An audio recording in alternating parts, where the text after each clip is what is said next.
The winter of 1876 came early to the Wyoming frontier, bringing with it howling winds that cut through flesh like razor wire and snow so thick it buried fence posts whole. The mountains had turned their backs on civilization, sending down their wild creatures, wolves, cougars, and desperate elk, to prowl the valleys where homesteaders huddled in their cabins and prayed for spring. Martha Holloway trudged through the mounting drifts, her breath forming frozen clouds that hung in the air before disappearing into the white void around her. Her feet, wrapped in what remained of her husband's old boots and stuffed with prairie grass, had long since gone numb. The threadbare shawl that served as her only protection against the elements did little more than mark her as human against the endless expanse of white behind her, connected by a fraying rope. Her last remaining goat, a scrawny thing named Clover, bleated pitifully as it struggled through snow that reached its belly.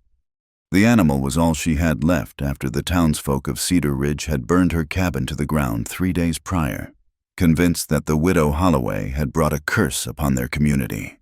First her husband Samuel had died of fever, then the Hendricks baby, then old Mrs. Garrett. 3 deaths in as many months. And frightened people needed someone to blame. Witch, they had called her. Harbinger of doom. Martha had grabbed only what she could carry, a few pieces of hardtack, a knife, and Clover, before fleeing into the night as flames consumed everything she and Samuel had built together. Now, with the storm worsening and darkness approaching, she knew she wouldn't survive another night in the open. Through the swirling snow, she spotted it. A lone chimney sending up a thin line of smoke into the gray sky. As she drew closer, the outline of a ranch house emerged, solid log construction, well maintained despite its isolation. The barn stood sturdy against the wind, and she could make out the shapes of horses in the corral. This was the Thorne Ranch, she realized with a mixture of hope and dread. Even in Cedar Ridge, 30 miles east, people spoke of this place in hushed tones. Jacob Thorne, the man who lived alone out here, miles from his nearest neighbor. The man whose wife had died in a barn fire 5 years ago under circumstances that had never been fully explained. Some said he'd locked her in there himself during one of their fights. Others claimed she'd been meeting a lover and knocked over a lantern in her haste. The sheriff had found no evidence of foul play, but suspicion had clung to Thorne like smoke to cloth, driving him deeper into isolation. Martha hesitated at the edge of the property, her frozen fingers clutching Clover's lead rope. She had no choice. It was either knock on that door or die in the snow. She forced her stiff legs forward, each step a monumental effort. The wind screamed around the corners of the house, and she had to pound on the heavy wooden door with both fists to be heard above it. The door opened suddenly, and Martha found herself staring up at a man who seemed carved from the very mountains themselves. Jacob Thorne stood well over 6 feet, broad-shouldered and lean from years of hard labor. His dark hair, streaked with premature gray, hung past his collar, and a jagged scar ran from his left temple to his jaw. A souvenir, the stories said, from the night of the fire when a beam had fallen across his face as he tried to save his wife. His eyes, gray as winter steel, studied her without emotion. He said nothing, just stood there blocking the doorway while snow swirled between them. Martha's voice came out as barely more than a croak. "Please, sir, I've nowhere else to go." She tugged Clover forward, the goat's legs trembling. "I can pay. She's all I have. A good milking goat." "Yours if you'll just let me shelter here tonight." Still, he didn't speak. His gaze moved from her to the goat, then back to her face. Martha could feel consciousness slipping away, her body finally succumbing to cold and exhaustion. The last thing she remembered was those gray eyes widening slightly as her knees buckled. She awoke to warmth, blessed, overwhelming warmth that made her skin prickle and burn as feeling returned. She was lying on a thick buffalo hide before a stone fireplace, covered in what felt like multiple blankets. The room smelled of wood smoke, leather, and something cooking, beans, maybe, or stew. Martha tried to sit up, but her body protested violently. Every muscle ached, and her head spun. She managed to turn her head enough to take in her surroundings. The main room of the ranch house was sparse but clean. Handmade furniture, sturdy and functional. Rifles mounted on the walls.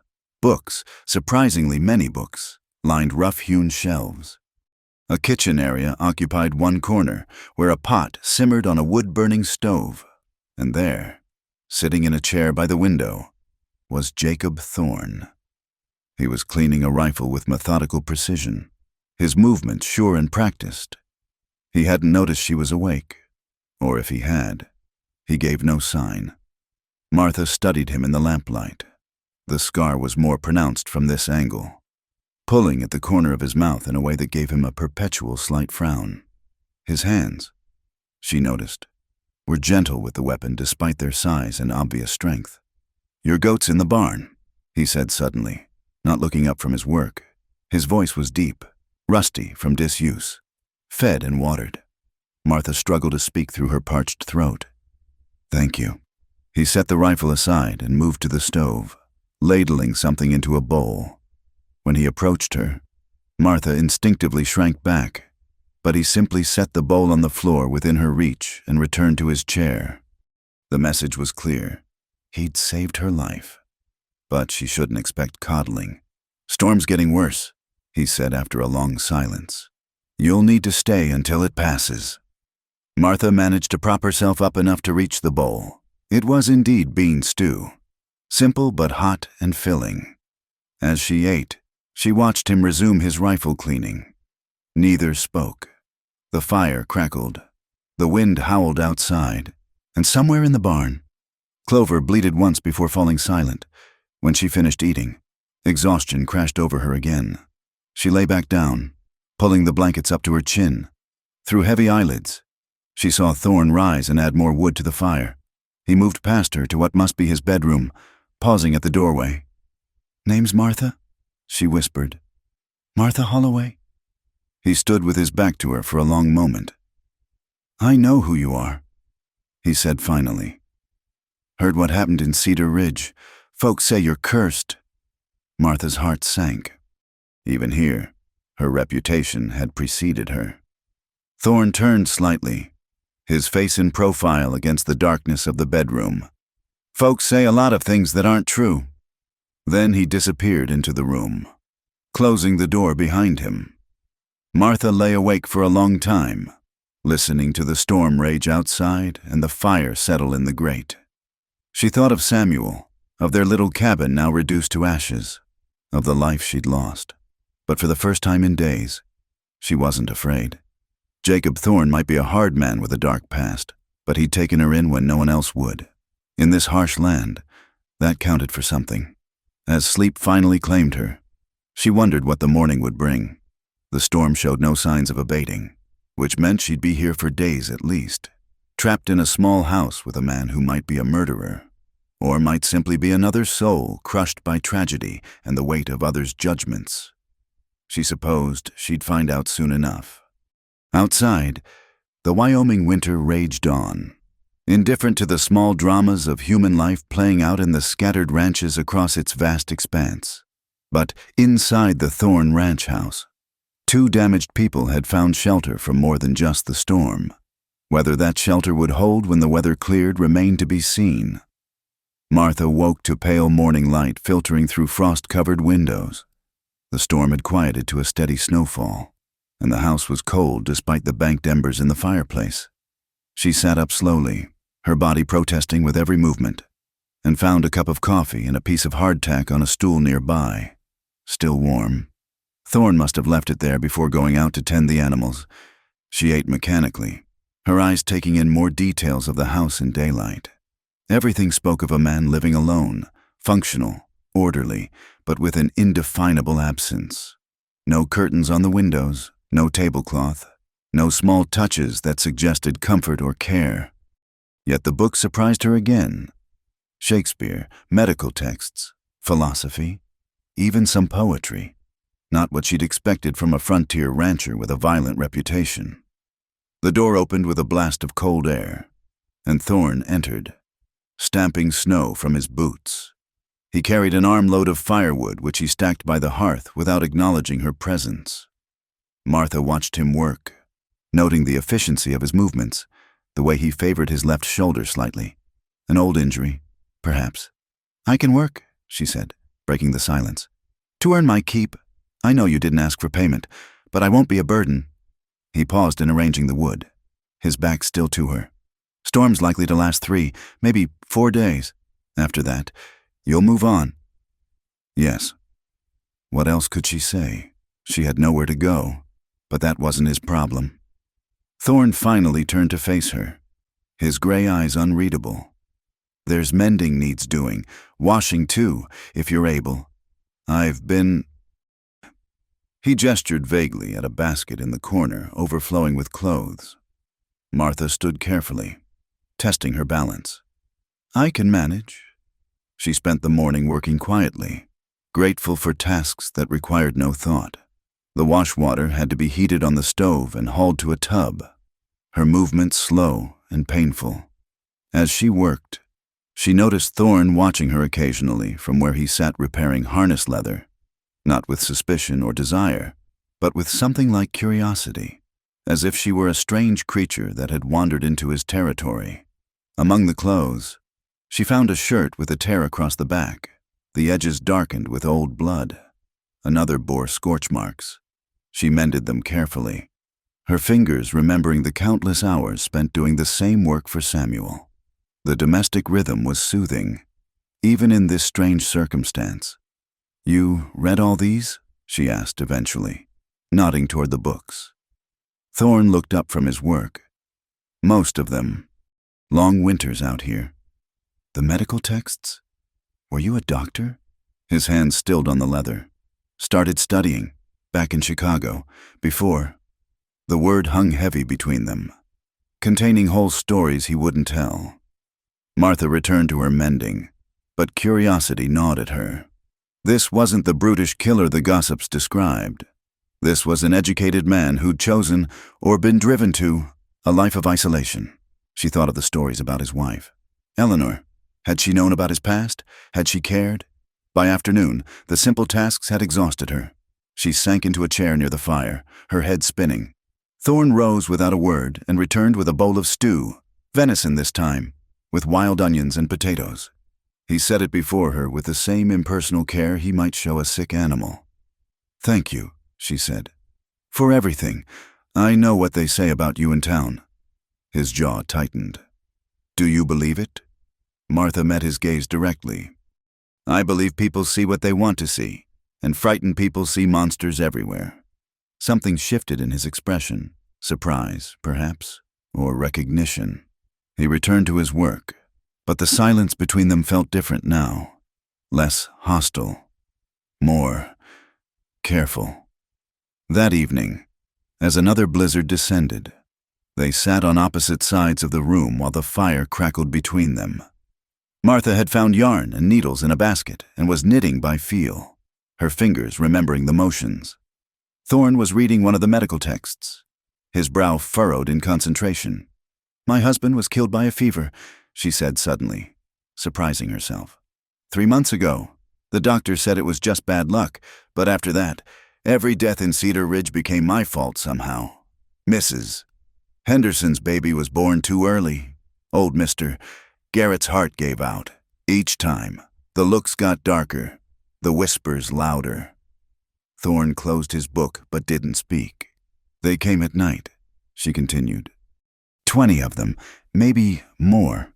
Said I had to leave or burn. I chose to leave, but they burned the cabin anyway, to cleanse it. They said—" Her voice broke slightly. 5 years of building a life, gone in minutes. Fear makes people cruel," Thorne said quietly. "And cruel people need someone weaker to hurt." The words carried weight, personal experience bleeding through.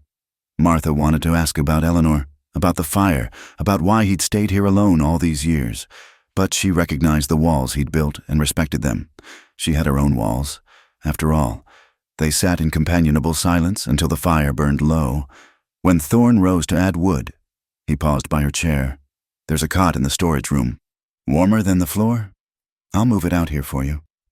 It was the first real kindness he'd offered, and it nearly undid her. She managed a nod, not trusting her voice. Later, lying on the narrow cot with clean blankets that smelled of cedar, Martha stared at the dancing shadows on the ceiling. Through the thin walls, she could hear Thorne moving in his room, the creak of his bed as he settled for the night. It was strange, being this close to another person after months of isolation. Stranger still that the person was a man with such a dark reputation. But she felt safe.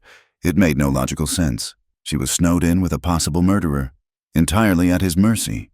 Yet something about Jacob Thorne's careful distance, his quiet acceptance of her presence without questions or demands, made her feel more human than she had since Samuel's death.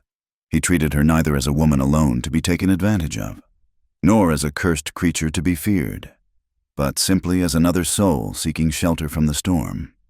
In the morning, she woke to find him already gone to the barn. Coffee waited by the fire, along with biscuits. Proper biscuits, not hardtack.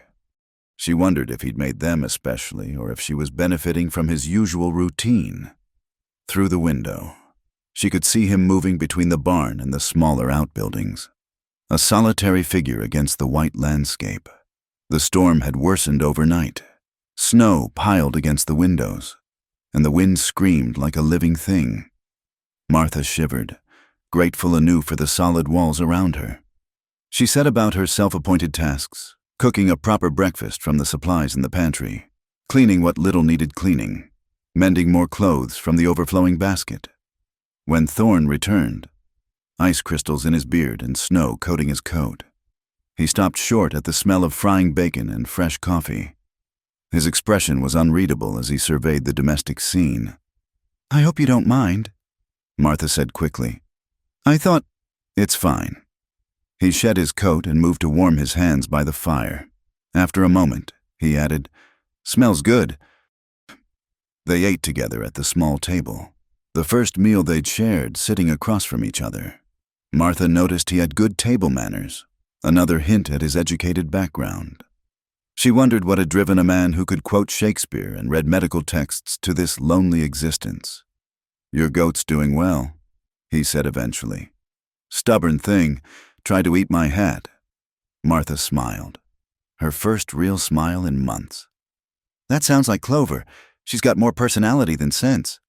Was that almost a smile tugging at the corner of Thorne's mouth? It was gone too quickly to be sure. The day passed in quiet routine. Martha discovered Thorne had a small collection of novels hidden behind the medical texts, including some Jane Austen she hadn't read in years. He seemed embarrassed when she found them, muttering something about them belonging to Eleanor, but he didn't object when she curled up with Pride and Prejudice. As she read, she was aware of him moving about the room, tending to various tasks. Once, she looked up to find him watching her with an expression she couldn't decipher. Their eyes met for a long moment before he turned away, busying himself with unnecessary adjustments to the fire. That night, as the storm continued its assault on the house, they found themselves talking again. Small things at first, the challenges of frontier life, the books they'd read, memories of easier times. Thorne revealed he'd grown up in Chicago, the son of a prominent doctor who'd expected him to follow in his footsteps. He'd been well on his way when something, he didn't say what, had driven him west. Eleanor understood, he said quietly, staring into the fire. She'd had her own reasons for leaving civilization behind. We thought we could build something new out here, away from... He trailed off, lost in memory. Martha wanted to reach out, to offer comfort, but she kept her hands folded in her lap. "Sometimes the past follows anyway," she said softly. He looked at her then, really looked at her, and she saw the pain he carried like a physical weight. "Yes," he said simply. "It does." The storm broke on the fourth day, leaving behind a world transformed by white. Drifts reached the eaves of the outbuildings, and the fence posts had vanished entirely beneath the snow. Martha stood at the window, watching the sun emerge for the first time since her arrival, its light painful against the pristine landscape. "I'll need to clear a path to the barn," Thorne said behind her. "Check on the stock properly." Martha nodded, understanding the unspoken message. The storm had passed. It was time for her to leave, but the thought of venturing back into that white wilderness, of finding another place that would take in a woman with her reputation, made her stomach clench with dread. "I'll help," she said instead. "With the animals, before I go." He studied her for a moment, then handed her a pair of oversized work gloves. "The chickens need feeding. Coop's on the south side of the barn." They worked side by side through the morning, digging paths through the snow, checking on horses and cattle that had weathered the storm in the shelter of the barn. Martha found unexpected pleasure in the physical labor, in being useful again. She scattered grain for the chickens, gathered eggs, and mucked out Clover's stall while the goat butted her affectionately. In the barn, she slipped on a patch of ice, her arms windmilling as she fought for balance. Thorne caught her before she fell, his hand strong on her waist as he steadied her against him. For a moment, they stood frozen, closer than they'd been since that first night when he'd carried her inside. Martha could smell wood smoke and leather on his clothes, could see gold flecks in his gray eyes she hadn't noticed before. "Careful," he said, his voice rougher than usual.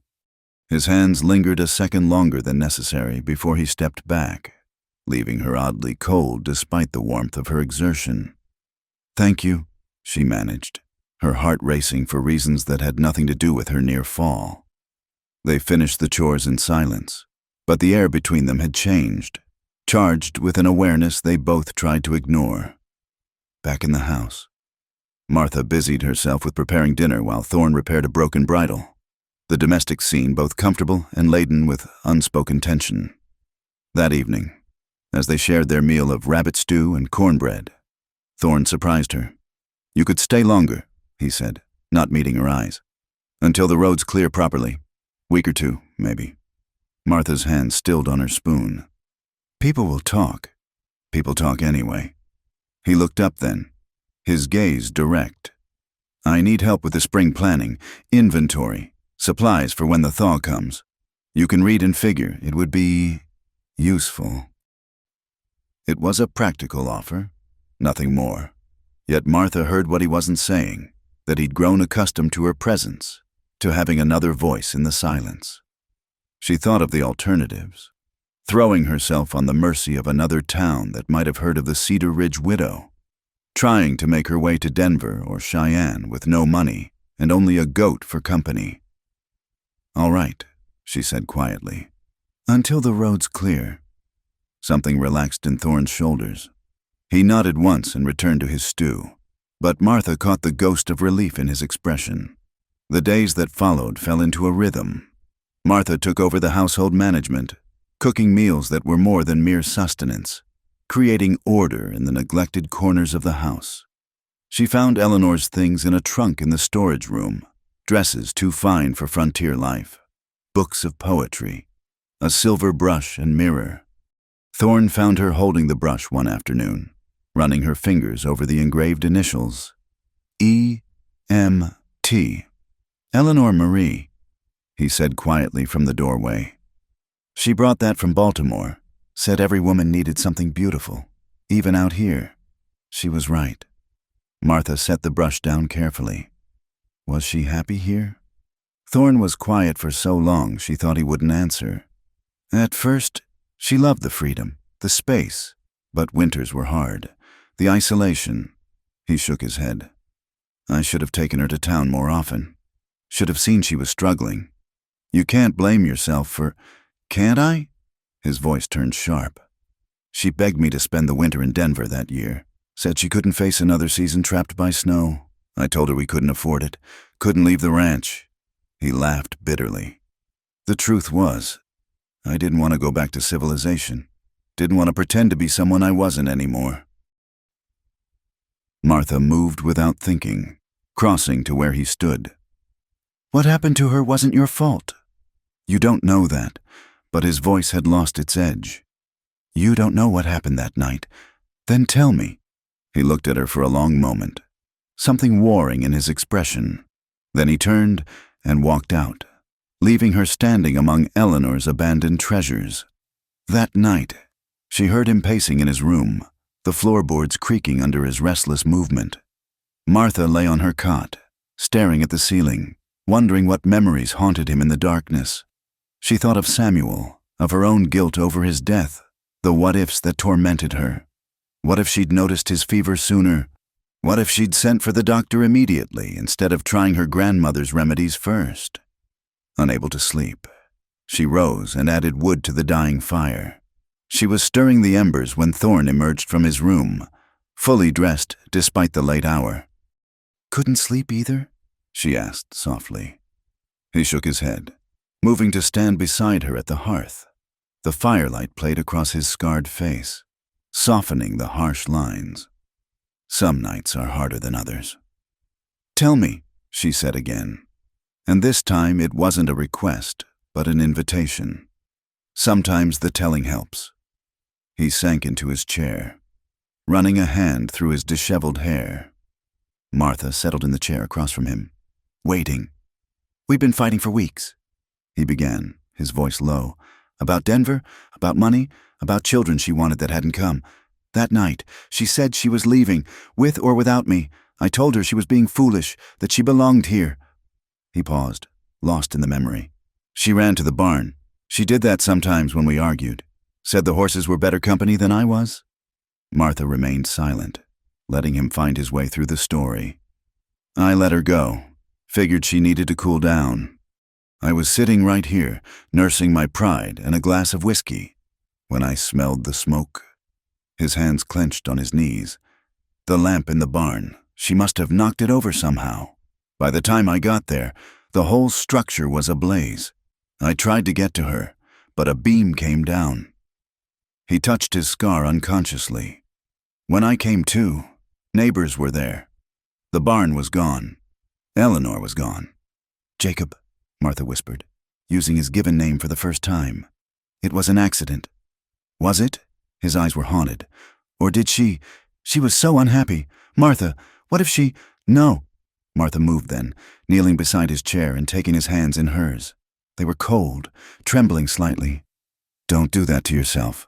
Accidents happen out here. Lamps get knocked over. It wasn't your fault, and it wasn't hers." He looked down at their joined hands as if surprised to find them there. "The town decided differently. Said I'd locked her in or driven her to it. Or worse. The sheriff found no evidence, but that didn't matter. I became the monster in their stories."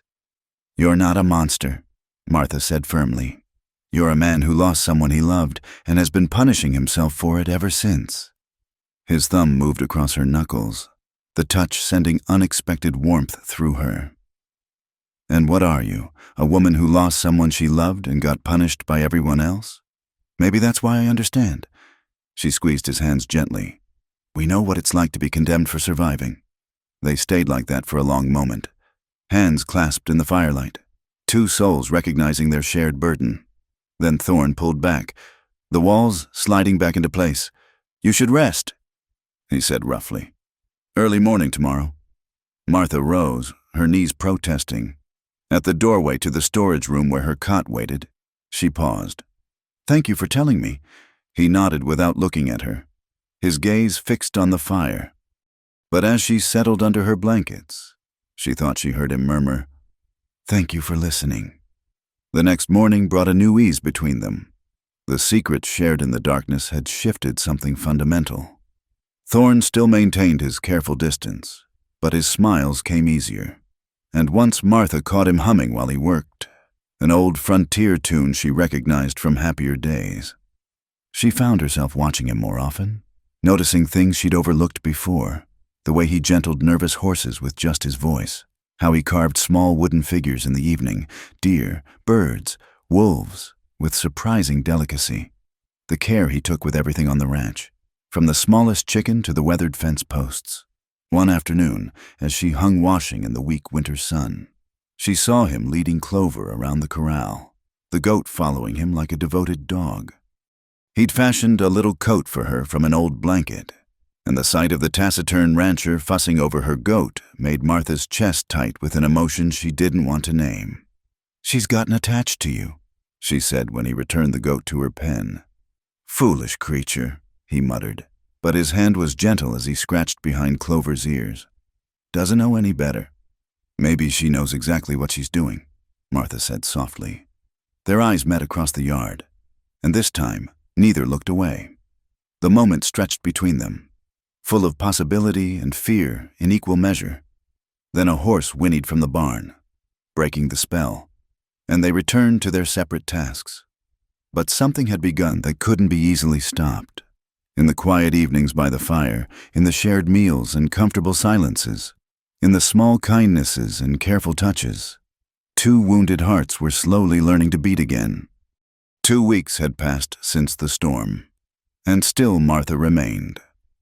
The roads were clear enough for travel.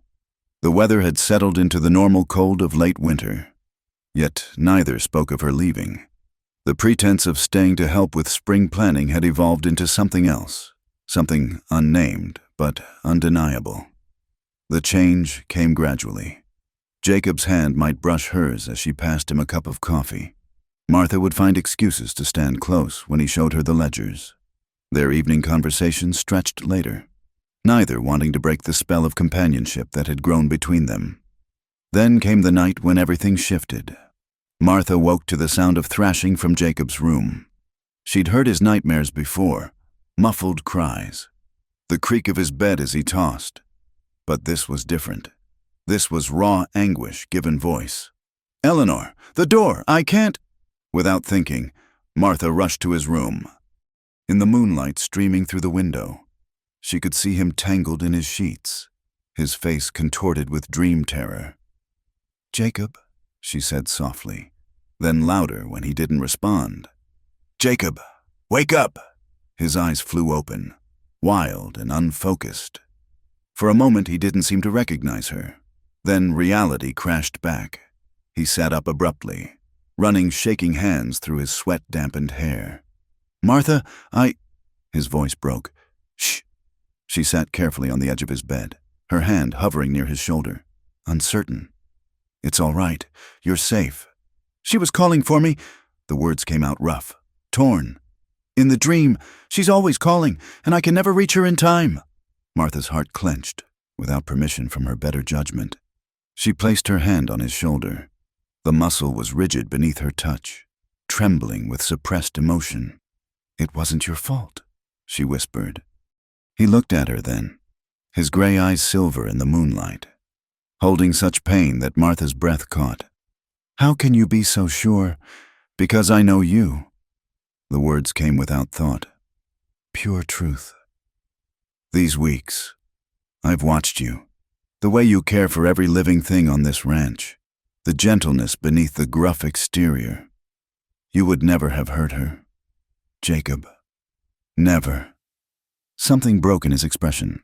His hand came up to cover hers where it rested on his shoulder, his fingers threading through hers with desperate strength. "Martha," he said, and her name was a question, a plea, a prayer all at once. She leaned forward, drawn by forces beyond her control, and pressed her lips to his forehead. A benediction, a comfort. He shuddered beneath the touch. Then his arms came around her, pulling her against his chest in an embrace that was more about human connection than desire. She held him as he shook, this strong man made vulnerable by grief and guilt. "Stay," he whispered against her hair. "Just stay." She knew she should return to her cot, knew the impropriety of being in his bed, even fully clothed and offering only comfort. But the need in his voice, the answering need in her own heart, made leaving impossible. "I'll stay," she murmured. They lay down together, still clothed, Jacob's arms around her as if she might disappear. Martha felt the rapid beat of his heart against her back, felt it slowly calm as exhaustion overtook him. She stayed awake longer, acutely aware of his warmth, his breath against her neck, the safety she felt in his arms. When she woke, gray dawn light filled the room, and she was alone. The indent in the pillow beside her and the lingering warmth of the blankets were the only proof the night had been real. She rose quickly, embarrassment heating her cheeks, and hurried to dress properly. She found Jacob in the barn, mucking out stalls with unnecessary vigor. He straightened when he saw her, but didn't meet her eyes. "Jacob." "I apologize," he said stiffly. "Last night, I had no right to ask. It won't happen again." The formal words stung more than any rejection. "You needed comfort. There's no shame in that." He finally looked at her, and the conflict in his eyes made her heart race. "You don't understand. The things I want—" He cut himself off, turning back to his work. "It's not appropriate. You're under my protection." "I'm not Eleanor," Martha said quietly. "And you're not the man you were 5 years ago." His hand stilled on the pitchfork. "No," he agreed. "I'm worse. I'm a man who's forgotten how to be gentle. How to—" Again he stopped, jaw clenching. Martha stepped closer, her own heart pounding. "You haven't forgotten. I've seen your gentleness every day. With the animals, with Clover." She swallowed hard. "With me." "Martha," her name was a warning. "I'm not a child, Jacob. I'm a widow who knows her own mind." She took another step, close enough now to see the pulse jumping in his throat. "Tell me you feel nothing, and I'll never speak of it again. Tell me these weeks have meant nothing to you." He turned then, the pitchfork dropping forgotten as he faced her fully. "You know I can't say that. Then why—" "Because you deserve better." The words exploded from him. "Better than a scarred recluse with blood on his hands and nightmares that won't quit. You should be in a proper town, with a proper man who can give you a real life." "I had a proper life," Martha said firmly. "It burned to the ground. I don't want proper anymore. Jacob, I want—" She stopped, suddenly uncertain. "What?" He moved closer, his voice dropping to that dangerous softness. "What do you want?" The barn felt too small suddenly, the air charged between them. Martha lifted her chin, meeting his intense gaze. "I want to feel alive again. Don't you?" For a heartbeat, he stood frozen. Then he was moving, crossing the space between them in 2 strides, his hands framing her face as he kissed her with 5 years of loneliness and longing poured into the contact. Martha gasped against his mouth, her hands clutching his shirt as the world tilted off its axis. The kiss was desperate, almost angry, 2 people fighting against their own walls, their own fears. When they broke apart, both were breathing hard. "This is madness," Jacob said roughly, but his hands remained on her face, thumbs stroking her cheekbones. "Yes," Martha agreed, and pulled him back down.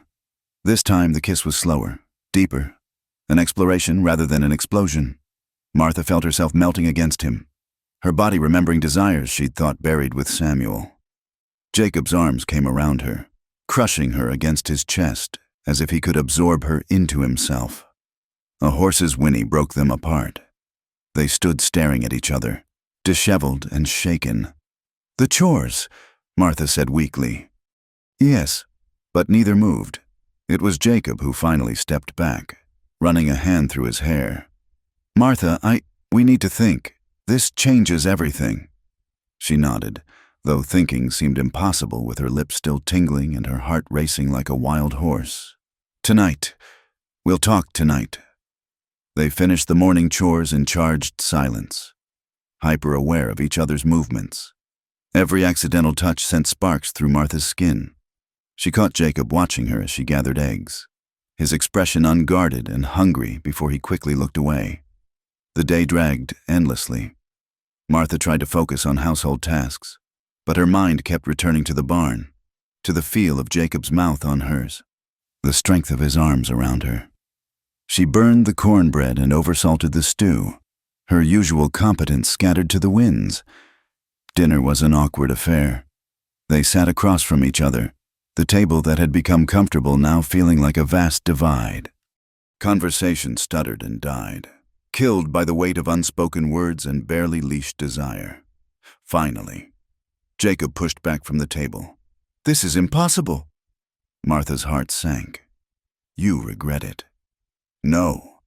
The word came fierce and immediate. "That's the problem. I should regret it. I should be gentleman enough to keep my distance, to let you leave here with your reputation intact." "My reputation is already ruined," Martha pointed out. "That's why I'm here."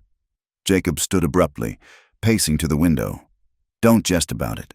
If people knew you were here, alone with me for weeks, then it's good they don't know. Martha rose too, moving to stand behind him.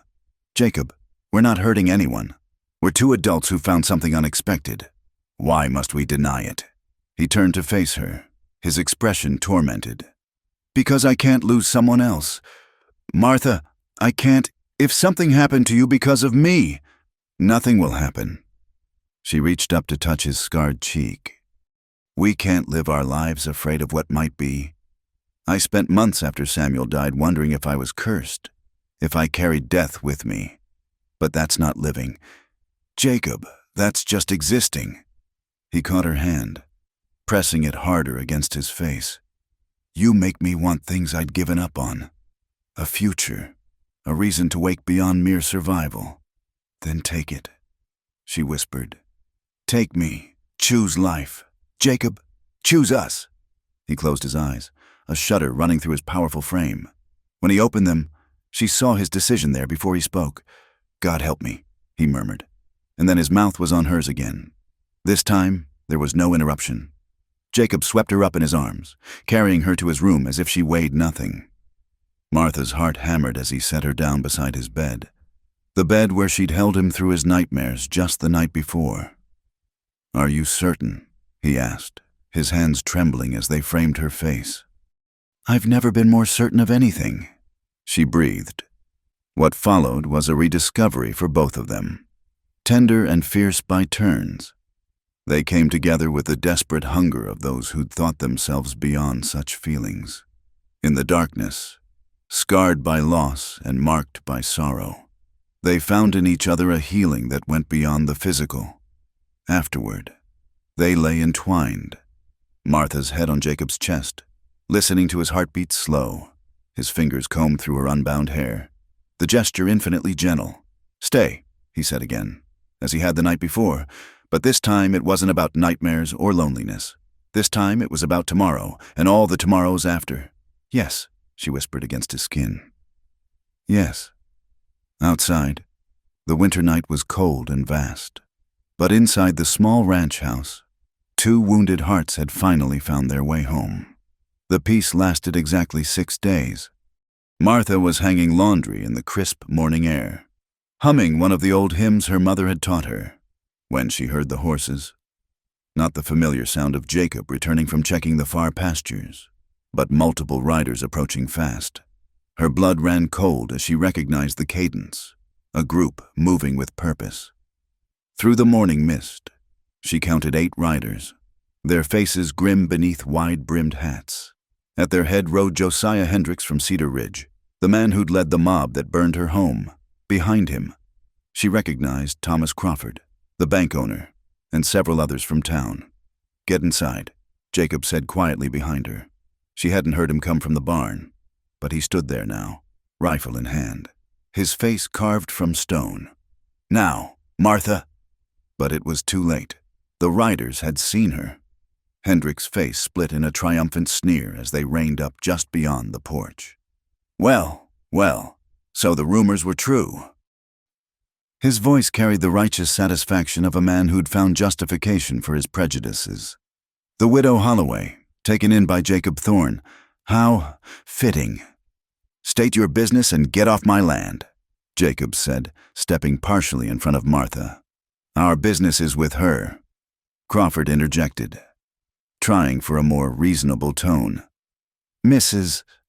Holloway took something when she fled Cedar Ridge, something that didn't belong to her. Martha's mind raced. She'd taken nothing but Clover and the clothes on her back. I don't know what you mean. That goat, Hendrick spat. Prize breeding stock from my farm.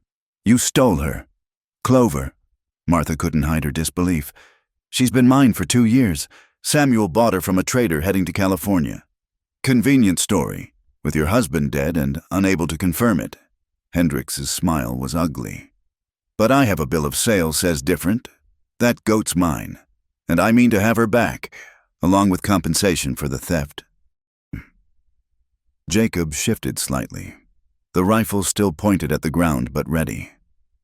Show me this bill of sale. Hendricks produced a paper from his coat, even from a distance. Martha could see it was fresh, the ink too dark to be 2 years old. A forgery, obvious and crude. But in these parts, possession was often 9/10 of the law. "That's not real," she said, her voice shaking with anger. "You know it's not real." "Are you calling me a liar?" Hendricks' hand moved to his sidearm, adding slander to theft. "Everyone calm down," Crawford said nervously. He was a banker, not a gunfighter, clearly uncomfortable with how quickly the situation was escalating. "Perhaps we can come to an arrangement.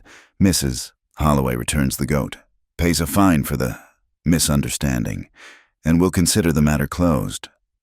"How much?" Jacob asked, his voice dangerously quiet. $50, Hendricks said promptly. "And she comes back to Cedar Ridge to stand before the town council." "Explain herself." Martha felt the blood drain from her face. $50 might as well be $500. And returning to Cedar Ridge, she knew what kind of justice awaited her there. "No." Jacob's refusal was flat, final. "She's not going anywhere with you. She's not your property to keep." "Thorne," Hendricks sneered. "Though I suppose you've already sampled the goods. A widow seeking shelter. A man with appetites. We all know how that story goes." The rifle barrel lifted slightly. "Choose your next words very carefully. Or what? You'll shoot us all? Add more blood to your hands." Hendricks leaned forward in his saddle. "We know what you did to your wife. Thorne. Burned her alive when she tried to leave you. Now you've got another woman trapped here." "That's a lie," Martha said, stepping around Jacob before he could stop her. "Eleanor's death was an accident, and I'm here by choice." "The witch defends the murderer," one of the other men muttered. "They deserve each other." "Enough." Jacob's voice cut through the morning air like a blade. "You've got 10 seconds to get off my property. 10, 9. "You can't threaten us," Crawford protested. "We're within our rights. 8, 7. "This isn't over," Hendricks snarled, but he was already turning his horse. "We'll be back with the sheriff, with a warrant, and then we'll see how brave you are." The men rode off in a cloud of dust and threats. Martha stood frozen until they disappeared over the ridge. Then her knees buckled. Jacob caught her, rifle clattering forgotten as he pulled her against him. "They'll come back," she whispered. "With more men, with legal papers. Jacob, I should go, if I'm not here." "No." His arms tightened around her. "We knew this might happen. We knew people would talk, would interfere. But your ranch, your life here." He pulled back to look at her, his gray eyes fierce. "What life? Existing alone, surrounded by ghosts and guilt. That's not living. Martha, these weeks with you, that's the first time I've felt alive since Eleanor died. They'll destroy you for harboring me. Let them try." He cupped her face in his hands. "I've already lost everything once. I survived, but I won't survive losing you. Not when I've just found you." Martha kissed him then, pouring all her fear and love into the contact. When they broke apart, both were trembling. "What do we do?" she asked. Jacob's jaw set with determination. "We prepare, and we fight if we have to." They spent the day in tense preparation. Jacob cleaned and loaded every weapon on the ranch, while Martha packed essential supplies in case they needed to flee.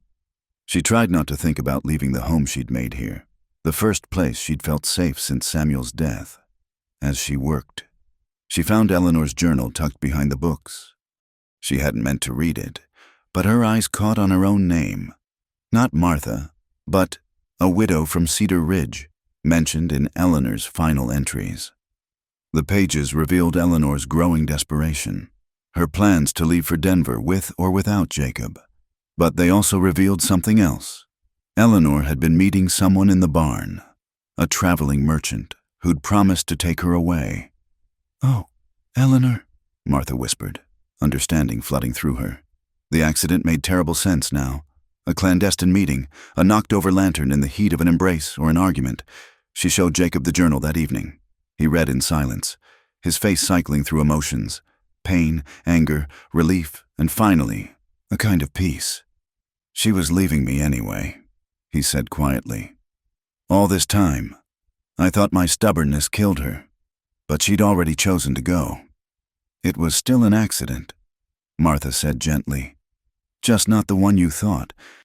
He nodded slowly, then fed the journal to the fire. The past is dead. Let it rest. He turned to her, pulling her onto his lap. It's the future I'm worried about now. They made love that night with desperate intensity, aware it might be their last peaceful moment together. In the darkness, skin against skin, they spoke in whispers of impossible dreams, of a life free from judgment, of children who might run through these rooms, of growing old together on this land. Dawn came too soon, and with it, the sound of approaching horses. Many horses. Jacob was already dressed and armed when Martha emerged from the bedroom. Through the window, she could see at least 20 riders approaching, Sheriff Morrison's tin star glinting in the early light. "Stay inside," Jacob ordered, checking his rifle. "No matter what happens." "No?" Martha grabbed her shawl and Samuel's old pistol from the drawer. "We face this together." He looked at her for a long moment, then nodded. "Together." They stepped onto the porch as the riders arrayed themselves in a semicircle around the house. Sheriff Morrison, a decent man who'd always tried to be fair, looked uncomfortable as he unfolded an official-looking document. "Jacob Thorne, I have here a warrant for the arrest of Martha Holloway on charges of theft and witchcraft." "Witchcraft?" Jacob's voice was incredulous. "What is this? Salem? And for your arrest on charges of harboring a fugitive and suspected murder in the death of Eleanor Thorne. You know that's bull, Morrison," Jacob said flatly. "You investigated Eleanor's death yourself, found no evidence of foul play. New evidence has come to light," the sheriff said unhappily. "I'm sorry, Jacob, but you'll both need to come with me. You'll get a fair trial." "In Cedar Ridge," Martha laughed bitterly. "We both know what kind of trial awaits us there." "The woman's right," Hendricks called out from among the riders. "Why waste time on trials? We all know they're guilty. The murderer and the witch, hiding out here together, probably practicing their dark arts." "Shut your mouth, Hendricks," Morrison snapped. "I'm still the law here, and we'll do this properly." But Martha could see the mob mentality building in the faces of the men. Fear and prejudice were powerful forces, and Hendricks knew exactly how to stoke them. "Look at them," Hendricks continued, his voice rising. "Standing together, defiant. How many more have to die before we act? Your wife, Morrison. What if she's next? Your children?" "I said enough." Morrison's hand went to his gun. "Any man who acts outside the law will answer to me." The tension stretched taut as a bowstring. Martha felt Jacob coiled beside her, ready to fight, to die if necessary. And in that moment, she knew what she had to do. "I'll come with you," she said clearly, stepping forward. "Alone. I'll face your charges, Sheriff, but only if you leave Jacob out of this." "Martha, no." Jacob caught her arm. "We agreed. Together." She turned to him, memorizing his face. "Not this time. I won't let them destroy you for my sake."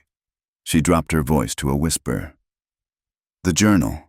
Eleanor was meeting someone. You have proof now. You can clear your name."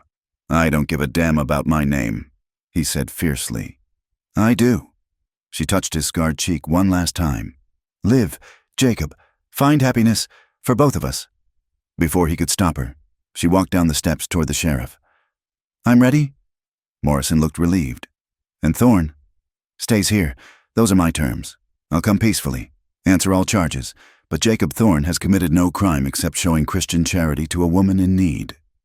She could feel Jacob's anguish behind her, hear his sharp intake of breath, but she didn't look back. If she looked back, she'd never have the strength to leave. "Martha!" His voice broke on her name. "Take care of Clover," she said without turning. "She likes apple peels as treats." Then hands were helping her onto a horse, and the world blurred through tears she refused to shed. Not here, not in front of them. She'd be strong until the end.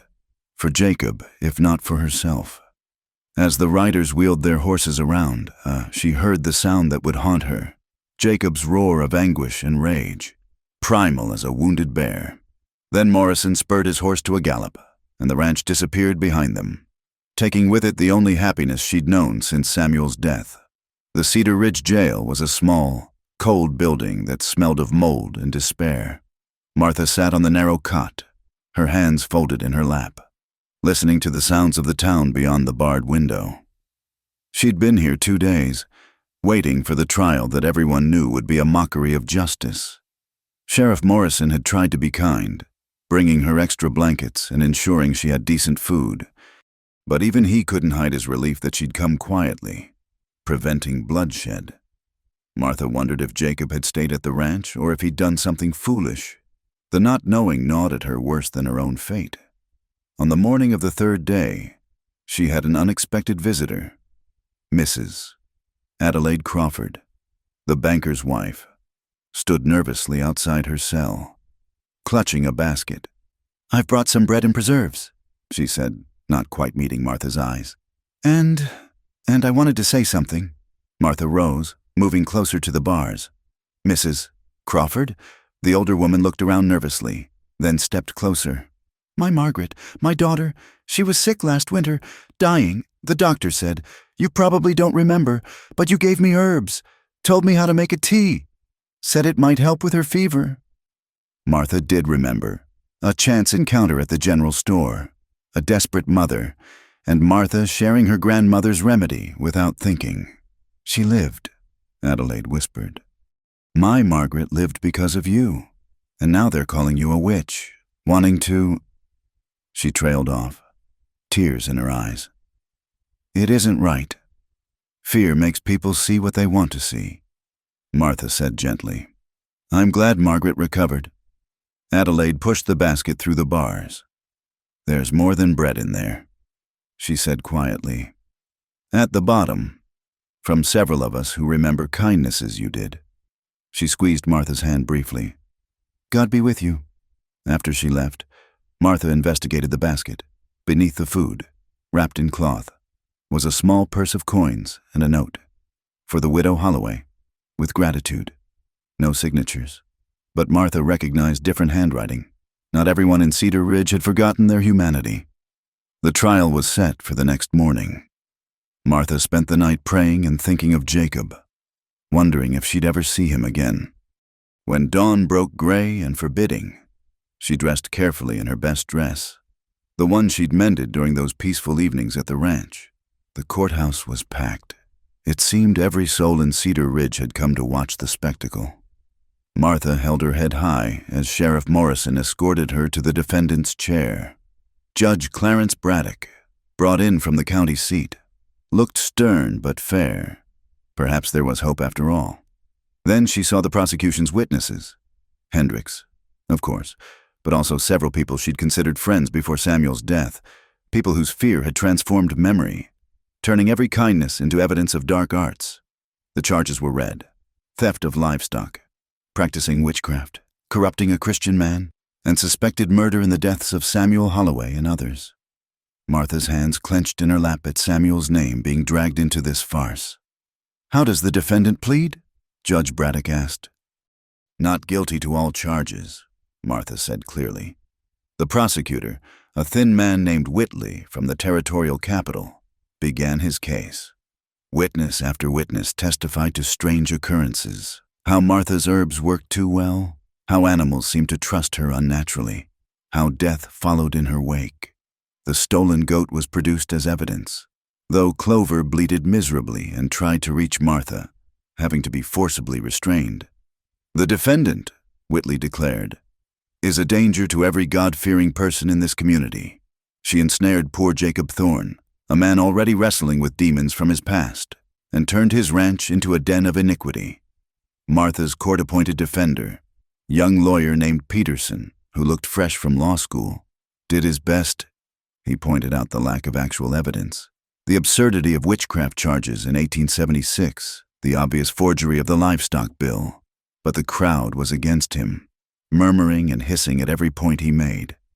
Then, just as Hendricks was taking the stand to deliver what would surely be damning testimony, the courthouse doors burst open.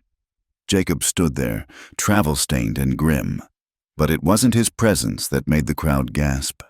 Behind him stood Eleanor Thorne. No, not Eleanor, but a woman who looked enough like her to be her sister, dressed in a traveling cloak and bearing an expression of determined resignation. "Your Honor," Jacob said, his voice carrying over the shocked whispers, "I have evidence that bears on this case." Judge Braddock banged his gavel. "Mr. Thorne, you're interrupting legal proceedings." "Then let me be sworn in," Jacob said. "I have witnesses and documents that will prove Martha Holloway's innocence and expose the real crimes being committed here." The woman beside him stepped forward. "My name is Catherine Mills.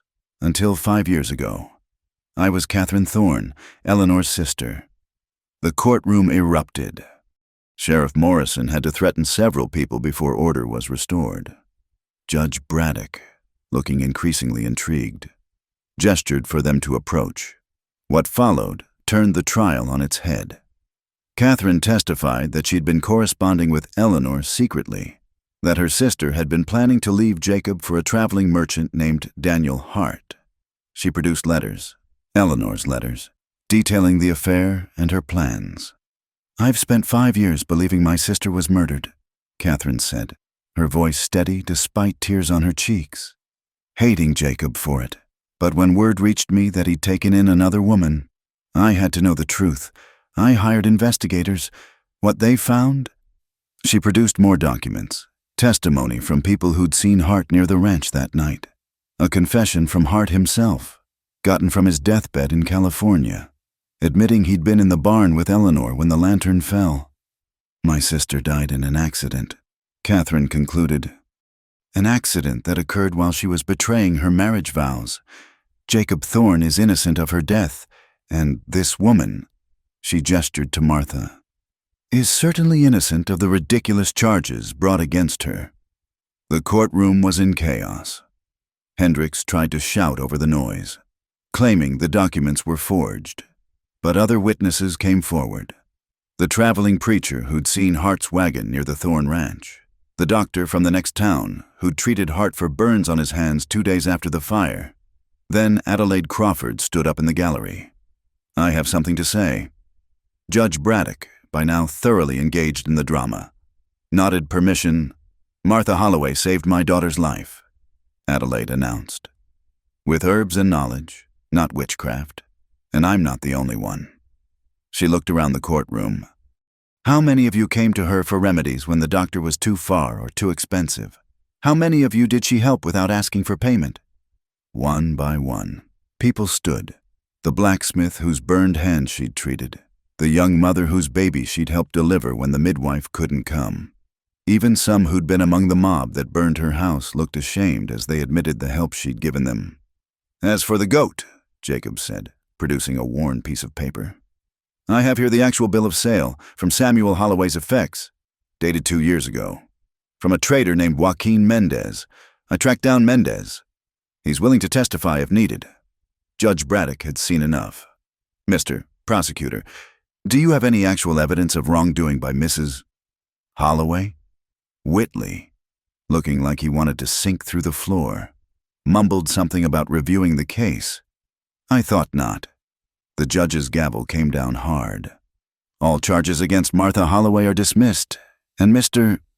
Hendricks, I suggest you pray no charges are brought against you for perjury and falsifying documents." Martha sat stunned as the courtroom erupted again. Then Jacob was there, pulling her into his arms, not caring who saw. "You left me," he said roughly into her hair. "Don't ever do that again. You found Eleanor's sister. How?" "I wrote to her after you left, told her everything, begged her to come." He pulled back to look at her, his gray eyes bright with unshed tears. "I would have torn this territory apart to find the truth. Martha, I won't lose you to lies and fear." Sheriff Morrison approached, looking sheepish. "Mrs. Holloway, Mr. Thorne, my apologies for all this. You're free to go." But Martha wasn't done. She turned to face the crowd, many of whom couldn't meet her eyes. "I forgive you," she said simply. "Fear makes us all capable of terrible things, but perhaps we can choose differently next time." Outside the courthouse, Catherine Thorne approached them. "I owe you an apology, too," she said to Jacob. "All these years, I blamed you." "You loved your sister," Jacob said gently. "I understand." Catherine nodded, then turned to Martha. "Take care of him. He's a good man who deserves happiness." As she walked away, Martha slipped her hand into Jacob's. "Home?" she asked. "Home." He agreed, but their trials weren't quite over. As they prepared to leave town, Hendricks emerged from an alley, his face twisted with rage and humiliation. "You've ruined me," he snarled. "My reputation, my standing, destroyed by a witch and her murderer lover." He reached for his gun, but Jacob was faster, not to draw, but to step in front of Martha, shielding her with his body. The crack of gunfire echoed off the buildings, but it wasn't Hendricks' gun. Adelaide Crawford stood behind him, a small derringer in her shaking hands. Hendricks crumpled, clutching his shoulder. "No one," Adelaide said firmly, "threatens people under my protection." Sheriff Morrison, who'd been following them, quickly took charge. "That's enough excitement for one day. Hendricks, you're under arrest for attempted murder, Mrs. Crawford. I'll need that gun, but given the circumstances..." As Hendricks was led away, cursing and threatening, Martha found herself surrounded by townspeople. Apologies came from all sides, along with offers of help rebuilding what they'd destroyed. "We don't need to live in Cedar Ridge," Martha told them, "but knowing we could, that means something." That evening, back at the ranch, Martha and Jacob sat on the porch watching the sun set. Clover grazed contentedly in her pen, finally home where she belonged. "It's not over," Martha said quietly. "People will still talk. There will still be those who believe the worst." "Let them," Jacob said, pulling her closer. "We've faced down mobs and lies and our own demons. We can handle gossip." Martha smiled, thinking of the basket Adelaide had given her. The people who'd stood up in court. "We're not as alone as we thought." "No," Jacob agreed. "But even if we were, I'd choose you, Martha, every time." She turned in his arms, seeing her future in his eyes. "Then let's stop running from the past and start building something new." He kissed her as the stars emerged overhead. Two survivors who'd found in each other not just love, but the courage to live again. The past would always be with them. Eleanor's tragedy, Samuel's death, the scars both visible and hidden, but it no longer defined them. They had chosen each other, chosen hope, and in the harsh Wyoming territory, where survival itself was a daily struggle, that choice was its own kind of miracle. Spring came slowly to the Wyoming territory that year, the snow retreating grudgingly to reveal the earth beneath. Martha stood in the doorway of the ranch house, one hand pressed to her still flat belly, watching Jacob repair the fence line. 3 months had passed since the trial, 3 months of building a life together, and now this new secret grew within her. She hadn't told him yet. Part of her wanted to be certain. She'd lost a child before, early in her marriage to Samuel, and the fear of it happening again made her guard this knowledge like a fragile flame. But another part simply wanted to hold this joy privately a little longer, to be sure of her body's signals before sharing the news that would change everything. "You're looking thoughtful," Jacob said, coming up behind her. He smelled of fresh wood and honest sweat, his arms sliding around her waist in what had become a familiar embrace. Martha leaned back against him, covering his hands with hers. "Just thinking about the garden, what we might plant this year. Ambitious plans." He nuzzled her neck, making her shiver despite the warm sun. "Perhaps," she said, thinking of the small life taking root within her. Very ambitious. That evening, as they shared supper, Martha watched Jacob across the table. He was discussing plans for expanding the cattle herd, his face animated in a way she'd never seen during those first dark weeks. The transformation still amazed her, from the closed-off, haunted man who'd reluctantly opened his door to a stranger, to this, a partner who smiled readily and spoke of futures instead of past. "Martha?" He'd noticed her distraction. "Are you feeling well?" Yes, She stopped, pressing a hand to her stomach as a wave of nausea rolled through her. She'd been lucky so far. The morning sickness mild and manageable, but apparently evening had its own plans. Jacob was beside her instantly, concern creasing his brow. "What is it? Are you ill?" "No, not ill." She took a deep breath. "Decision made. Jacob, We're going to have a child." The words hung in the air between them. Jacob's face went through a series of expressions: shock, disbelief, wonder, and finally something that looked almost like fear. "A child," he repeated slowly. "You're certain?" "As certain as I can be. 3 months along, by my count." He sank to his knees beside her chair, his hands hovering near her stomach as if afraid to touch. "Martha, I never thought, after Eleanor couldn't—" "I know." She took his hands, placing them gently on her belly. "I'm frightened too. But Jacob, this feels different.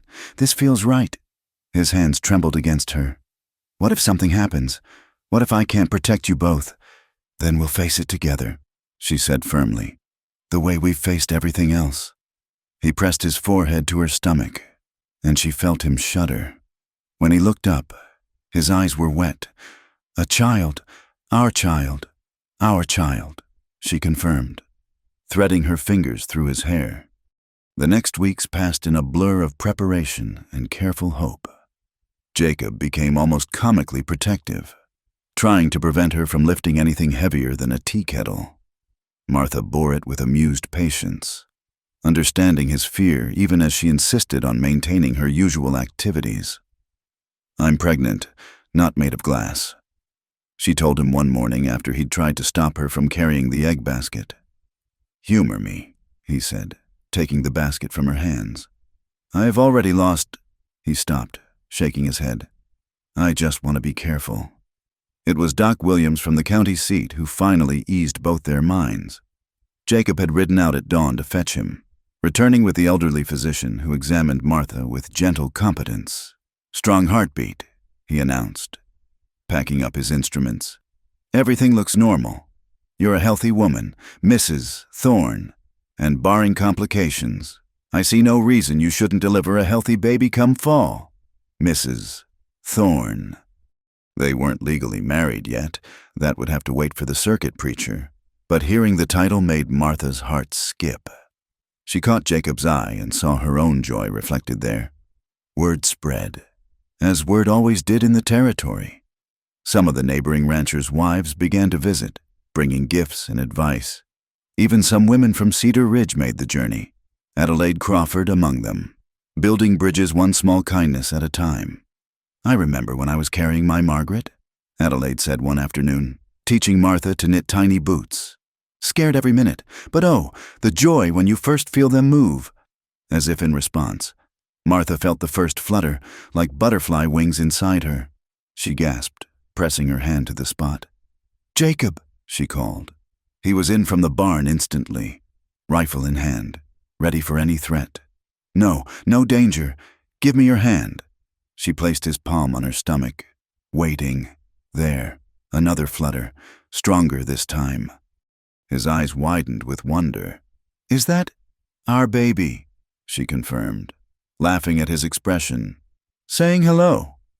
But joy was tempered with challenges. The summer brought drought, straining their water resources and forcing difficult decisions about which crops to save. Martha worked beside Jacob despite his protests, hauling water to the vegetable garden that would feed them through winter. One scorching afternoon, as she straightened from weeding, the world tilted alarmingly. She heard Jacob shout her name before darkness closed in. She woke in their bed, Doc Williams' concerned face swimming into focus. "Easy now. You fainted, heat and overexertion. The baby's fine, but you need to be more careful." "I told you," Jacob said from beside her, his voice rough with fear and anger. "I told you to rest, to let me handle the heavy work." "Jacob, no." He stood abruptly. "I won't watch you risk yourself and our child out of stubborn pride." He strode out, leaving Martha stung by his harsh words. Doc Williams patted her hand. "He's scared. Men get that way when they can't fix things with their hands or guns. Give him time. Martha found him that evening in the barn, savagely pitching hay. She approached carefully, knowing his moods now, knowing when to push and when to wait. "I'm sorry," she said simply. He stopped, shoulders heaving. "I can't lose you, Martha, either of you, when I saw you fall." His voice broke. "I know." She moved closer, taking the pitchfork from his hands. "I was careless. It won't happen again." He pulled her carefully against him, mindful of her growing belly. "I'm sorry, too, for the harsh words. You love us," she finished, "and love makes us all a little foolish sometimes."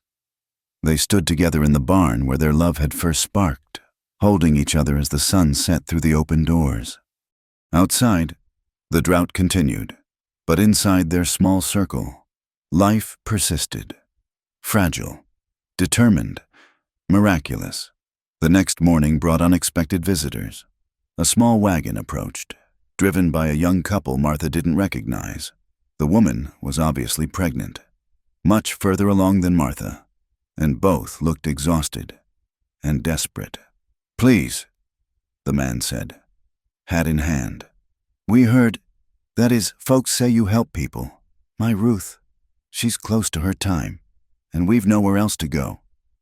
Martha learned their story quickly. James and Ruth Morrison, no relation to the sheriff, had been burned out by the same drought affecting everyone. They'd been traveling to relatives in Oregon when Ruth's condition forced them to stop. "Of course you'll stay," Martha said, ignoring Jacob's warning look. "We have room in the barn loft. It's clean and comfortable." "Martha," Jacob said quietly, pulling her aside, "we can barely feed ourselves with the drought." "We'll manage," she said firmly. "I won't turn away a pregnant woman. I can't." He studied her face, then sighed. "I'll fix up the loft." Having the Morrisons there proved a blessing. Ruth was an experienced midwife's assistant, and her knowledge eased many of Martha's fears. In exchange for shelter and food, James helped with the ranch work, his extra hands invaluable as Martha grew less mobile. One night, as they all sat around the dinner table, an old door Jacob had converted to accommodate more people, Ruth suddenly gasped, pressing her hands to her belly. "It's time," she said, eyes wide. What followed was a long night that tested them all. Jacob rode for Doc Williams while Martha and James did their best to keep Ruth comfortable. The baby seemed determined to arrive before help could. "I can see the head," Martha said, remembering her grandmother's teachings, drawing on knowledge she'd thought forgotten. "You're doing wonderfully, Ruth. Just a bit more." When Doc Williams finally arrived, he found a healthy baby girl already nursing at her mother's breast, with Martha looking tired but triumphant. "Well done," he said, examining mother and child. "Seems you have a gift for this. Mrs. Thorne." The experience left Martha shaken but oddly strengthened. If she could help deliver a baby, surely she could birth her own. Jacob seemed to feel it too, some of his desperate fear easing as he watched her competently handling the situation. As summer waned toward autumn, the Morrison family prepared to continue their journey. Now 4 instead of 3. The drought had broken at last, late rains saving what remained of the crops. "We owe you everything," Ruth said, embracing Martha carefully around her now prominent belly. "If you ever need anything." "You gave us just as much," Martha assured her. Hope, proof that life goes on, no matter what. After they left, the ranch felt empty despite being fuller than it had been in years. Martha moved restlessly, feeling the baby shift and kick within her, strong and vital. Her time was coming soon. She could feel it, a heaviness in her hips, a sense of impending change. "Next week," she told Jacob one evening as they sat watching the sunset. "I think the baby will come next week." He tensed beside her. "Should I fetch Doc Williams now? Have him stay?" "No need. Babies come when they're ready, not when we plan." She took his hand, placing it where she could feel movement. "Feel that? Strong like his father." "Her mother," Jacob corrected. "Smiling, stubborn and brave." They sat in comfortable disagreement. planning names and imagining futures, while inside Martha, their child prepared to enter a world that had been broken and remade by love. The past, with all its sorrows, had led them to this moment. And despite the fear that never quite left either of them, hope bloomed as surely as the late roses on Eleanor's climbing vine, transplanted now to curl around the porch posts where new life would soon play. The first pains came with the dawn, subtle at first, like the stirring of wind before a storm. Martha had been right. The baby was ready. She lay still beside Jacob, breathing through the tightening sensation, not wanting to wake him until she was certain. But as the sun painted the mountains gold and another wave rolled through her, stronger this time, she knew. "Jacob," she whispered, touching his shoulder. He was instantly alert, a skill learned from years of solitary vigilance. "What is it? Is it time?" "I think so." She managed a smile despite the growing discomfort. "Our baby wants to meet the world." What followed was controlled chaos. Jacob, who could face down armed men without flinching, became almost comically flustered at the prospect of childbirth. He started to saddle his horse to fetch Doc Williams, then remembered Martha needed water boiled, then forgot where he'd put the clean linens they'd prepared. "Jacob," Martha said firmly between contractions. "Breathe. We have time." He stopped in the middle of the room, running his hands through his hair. "Right, yes. What do you need?" "For you to stay calm," she said, reaching for his hand, "and to trust that my body knows what to do." They worked together through the morning, Jacob supporting her as she walked the familiar paths between contractions, Martha guiding him in preparations. The pains grew stronger, closer together, and by noon she could no longer walk comfortably. "Perhaps I should go for Doc Williams now," Jacob suggested, worry creasing his features as Martha gripped the bedpost through a particularly strong contraction. "Not yet," she panted. "First babies take time. Ruth said—" She broke off as another wave hit. By late afternoon, even Martha had to admit they needed help. But as Jacob prepared to leave, the sound of horses approached. Through the window, they saw an unexpected sight: Adelaide Crawford's carriage, with Doc Williams himself climbing down. "Thought I'd better come check on our expectant mother." The doctor called. Adelaide insisted, said she had a feeling. Behind him, Adelaide herself emerged, along with two other women from town, the midwife, Mrs. Garrett, and, surprisingly, Catherine Mills, Eleanor's sister, who had stayed in the area after the trial. "You didn't think we'd let you do this alone?" Adelaide said briskly, taking charge. "Men out. This is women's work now." Jacob looked ready to protest, but Martha squeezed his hand. "It's all right. They know what they're doing. I'm not leaving," he said stubbornly. "Then you can wait in the main room." "Mrs." Garrett said firmly. "Close enough if needed, far enough to let us work." The next hours blurred together, pain and pressure, the encouraging voices of the women, the blessed coolness of wet cloths on her forehead. Martha could hear Jacob pacing in the next room, occasionally heard Doc Williams's calm voice talking to him. "You're doing beautifully," Catherine said during a brief respite. She'd proven surprisingly tender, holding Martha's hand through the worst of it. "I helped deliver my sister's children back east. You're much stronger than Eleanor ever was." It was a strange comfort, being aided by Eleanor's sister, as if the past and present had merged to create something new. Martha wondered if Eleanor would have approved, this new life growing where tragedy had once reigned, as twilight painted the sky purple. Martha felt the change everyone had told her about, the overwhelming urge to push. "Mrs." Garrett examined her with experienced hands and nodded. "Time to meet your little one," she announced. "Doc, we might need you soon." What followed was the hardest work of Martha's life. She pushed with everything in her, Adelaide and Catherine supporting her, Mrs. Garrett's calm voice guiding her. Through the haze of effort, she heard Jacob arguing with Doc Williams, demanding to be let in. Then, between one breath and the next, everything changed. A new voice filled the room, tiny, indignant, perfect. "It's a boy, Mrs." Garrett announced, lifting the squalling infant. "A fine, healthy boy." Martha reached for her son with trembling arms, tears streaming down her face as she held him for the first time.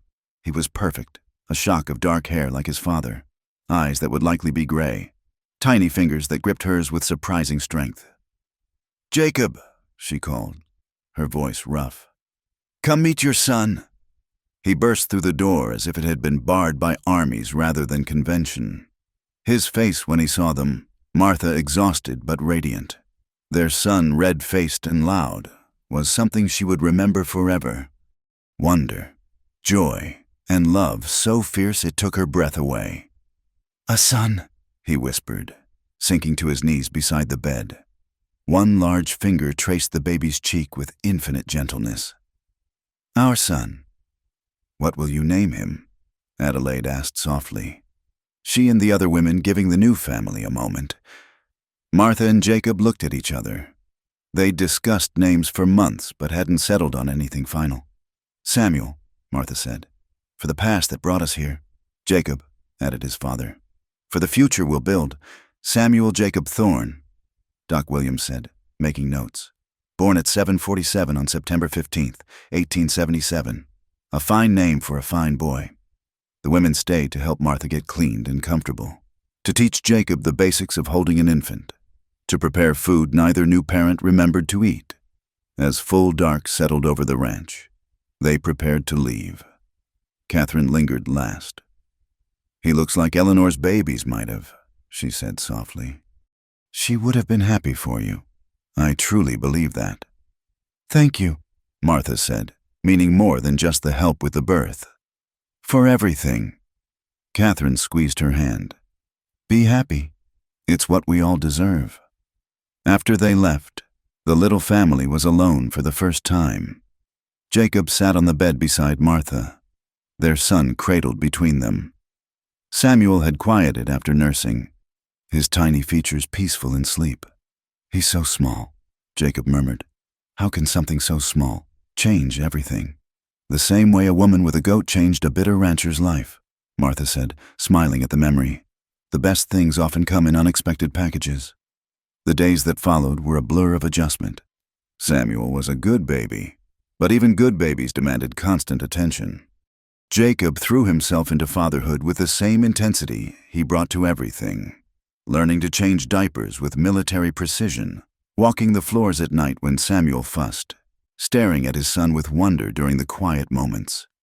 2 weeks after the birth, Sheriff Morrison arrived with unexpected news and an even more unexpected companion. Judge Braddock himself came to perform a wedding. The judge announced without preamble, "Assuming you're still of a mind to make it legal." Martha and Jacob exchanged surprised looks. They'd planned to wait for the circuit preacher, but this was better. The judge who'd seen their trials could now witness their joy. "Adelaide Crawford's doing," Sheriff Morrison admitted. "Said it wasn't right. You two living in sin with a baby." Judge was passing through on other business, and she convinced him to make a detour. So it was that Martha stood in her own parlor, wearing her best dress with Samuel in her arms, and married the man who'd saved her life in more ways than one. The ceremony was simple, witnessed by the sheriff and Doc Williams, who'd been hastily summoned. But when Jacob kissed her at the judge's pronouncement, careful of the baby between them, Martha felt more married than any fancy church wedding could have made her. "Well, Mrs. Thorne," Jacob said when the officials had left with their fee and a bottle of Jacob's best whiskey. "How does it feel to be truly legal?" "Like coming home," she said, shifting Samuel to one arm so she could touch Jacob's scarred cheek. "Like the end of a long journey, or the beginning of a new one," he suggested, covering her hand with his. Winter settled over the ranch again, but this year it felt different. Instead of isolation, there was warmth. Instead of silence, there was Samuel's babbling and the laughter of his parents. The house that had once held only ghosts now rang with life. On Christmas Eve, they had unexpected visitors. The Morrisons, traveling back through on their way to visit family, stopped with gifts and news of their own thriving. "Look at him," Ruth exclaimed, cooing over Samuel. "So big already. And our Lily, she's trying to walk." They shared a meal and stories. Two families brought together by hardship and kindness. As the Morrisons prepared to leave, James pulled Jacob aside. "We heard what you did," he said quietly. "Going to Oregon, telling folks the truth about you and your missus, setting the record straight. There's families willing to settle here now, knowing they have good neighbors." After they left, Martha found Jacob standing at the window, watching the snow fall. "Regrets?" she asked, joining him with Samuel drowsing in her arms. "Never," he said, pulling them both close. "Every hard step, every tragedy, every lonely night, they all led here. Led to you, to him, to this life I never dared dream of." Martha leaned into his warmth, thinking of her own journey, from widow to outcast to wife and mother, from desperation to joy. The goat that had bought her shelter had long since become a beloved pet, growing fat on kitchen scraps and affection. Sometimes Martha looked at Clover and marveled at how a single desperate night could reshape a life entirely. "Next spring, I want to plant roses," she said. "Climbing roses, like Eleanor had, but different varieties, new growth from old roots." Jacob kissed the top of her head. "Whatever you want, this is your home now. Yours and Samuel's. Ours," she corrected. "Everything we build from here is ours." As if in agreement, Samuel stirred in her arms, opening gray eyes so like his father's. He gazed up at his parents with the unfocused wonder of the very young, and Martha felt her heart expand with a love so fierce it almost frightened her. They stood together as snow continued to fall, a family forged from loss but defined by love. Outside, the Wyoming winter raged on, but inside their home, all was warmth and peace and possibility. Spring would come again, as it always did, and with it would come new challenges, new joys, new sorrows to weather together. But for now, in the glow of their first Christmas as a family, Martha, Jacob, and Samuel Thorne had everything they needed: each other, and the promise of all the tomorrows yet to come. The past had brought them together. The future stretched before them, bright with hope. And in the present moment, holding her son while her husband held them both, Martha knew with bone-deep certainty that she was exactly where she belonged. Home. Thank you so much for listening to our story today. I hope Martha and Jacob's journey touched your heart as much as it touched mine. I'd love to know where in the world you're listening from. Please share in the comments below. Don't forget to subscribe to the From Wild West channel for more tales of love, courage, and redemption from the American frontier. What did you think of Martha and Jacob's story? Share your thoughts. I read every comment and love connecting with fellow lovers of Western romance.